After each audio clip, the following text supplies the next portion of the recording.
ஐயப்பனை அறிவோம் வாருங்கள். சரங்குத்திலிருந்து பார்த்தாலே உங்களுக்கு சபரிமலையோட சன்னிதானமே தெரியும். வீட்டுல இருக்கும்போது கூட அந்த அளவுக்கு விரத முறையை பின்பற்றிடலாம். ஆனா காட்டுல கடுமையான மலையேற்றத்துல இந்த கரடுமுரடான பாதையில சன்னிதானம் அடைவது சாதாரண விஷயமே இல்ல. எரிமேலியில துவங்குற இந்த கடினமான பயணம் கரிமலை ஏற்றம், நீலிமலை ஏற்றம், அப்பாச்சி மேடு, சபரி பீடம் என தொடர்ந்து சொல்ல சொல்ல சவாலானதுன்றது ஒவ்வொரு கதையை கேட்கும் போது நல்லாவே புரிஞ்சிருக்கும். பெருவழிப்பாதையோட பேரூர்த்தோடு உங்களுக்கு சன்னிதானம் வரைக்குமே பாத்தீங்கன்னா ஐயப்பனோட பூங்காவனம் தான் அழைக்கிறாங்க. மகிழ்ச்சியை கொல்றதுக்காக ஐயப்பன் மேற்கொண்ட ஒரு வழிபாதை தான் இந்த பெரிய பாதை. கரிமலையெல்லாம் சாதாரணமா கடந்து போக முடியாது.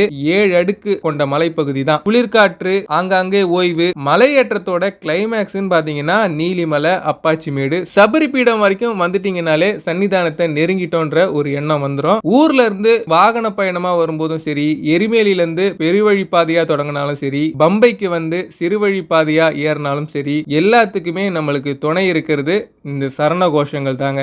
அந்த வகையில பல கோடி பக்தர்கள் உச்சரிக்கும் சபரிமலையோட தேசிய கீதம் அர்த்தம் உண்மை என்னன்றத நாளைய காணொளியில பார்க்கலாம். ஓம் சுவாமியே சரணம் ஐயப்பா.